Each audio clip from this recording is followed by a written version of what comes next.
Duda ko sa dagway sa akong kinamanghurang anak.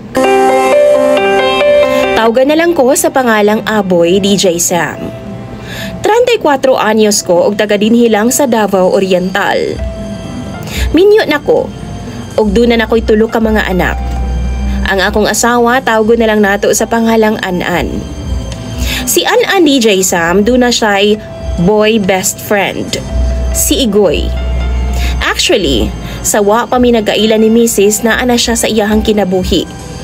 Nagtuo pa gani ang taga-ilaha nga sila ang magkadayon, kay lagi dunay mga panahon nga dito naman gani gapuyo si Igoy sa panimalay nila.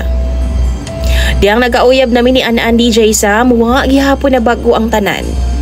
Ug wa pud ko mi demand nga bag-uhon.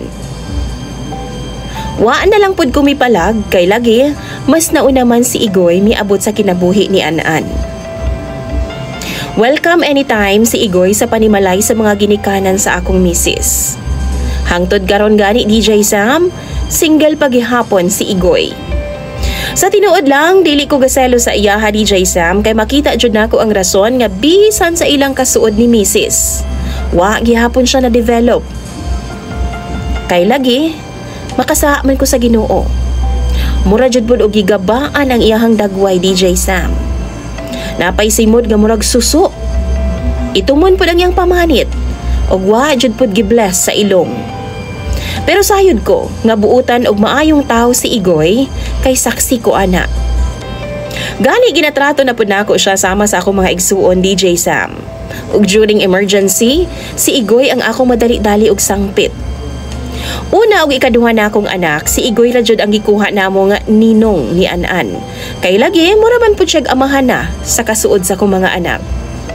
Pero DJ Sam, dinhi na ko na bother sa ikatulo na akong anak.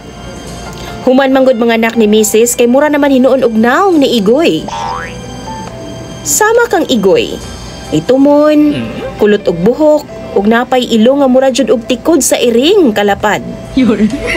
Dagway jud ni Igoy ang migawas DJ Sam. Gusto lang na akong ipaklaro nga pution mi ni Mrs. og medyo gibless pud mi sa ilong.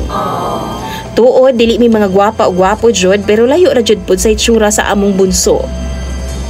Gipalabay na lang nako ang tanan nakong duda DJ Sam kay di ko gusto nga maghunahuna og dili maayo.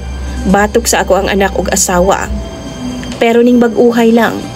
Nag-celebrate nami sa ikaduhang tuig sa among anak. Sa among kinamanghuran. Ug nakita jud nako nga photocopy man jud kaayo ni Igoy. Ako na lang gipadungog-dungog ang akong asawa ni Ana DJ Sam apan ingon pa siya, si Igoy daw ang iyang gipangalaan pagbuntis niya sa among baby. Sure? Do nakadungog na ko Ana DJ Sam kaniadto. Pero tinuod ba jud nang ingon ana? Nga kung kinsa tong pangalaan nimo, makopya gid ang dagway? Ako mga amigo DJ Sam, ubisan ang ako mga ginikanan na kamatikod pod sa akong obserbasyon. O gani mataghigayon nga magkatapok mi sa akong mga igsuon. Sigihan taon ko nilag sungog. Nga nasalisihan lagi daw ko sa boy best friend ni Anan. Si Igoy. DJ Sam, gusto na akong tanggalon nga maghuna-huna og dili maayo agyan sa ako ang anak og asawa. Pero DJ Sam, di man jud malikayan kay adlaw-adlaw man akong makita ang akong anak. Naapagani time nga naa si Igoy sabay. Sa bako niya akong anak og kuguson, aw, mag-ama jud kaay sa lagdagway. DJ Sam og mga followers nimo. Mauna ang nakabother nako karon. Usahay mag-init jud ang akong ulo maglantaw sa akong asawa. Kay baw kung sa ni. Di pod ko ganahan ani nga feeling. Og pila ka beses na nako ning gikumpisal sa simbahan, pero di gihapon mawala sa akong hunahuna. Mali man, pero duda ko nga si Igoy ang amahan sa akong kinamanghuran.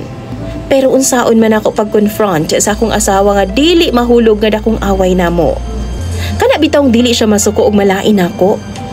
Palihog daw bi mga suking tigpaminaw ni DJ Sam. Tambagi daw ko ninyo please.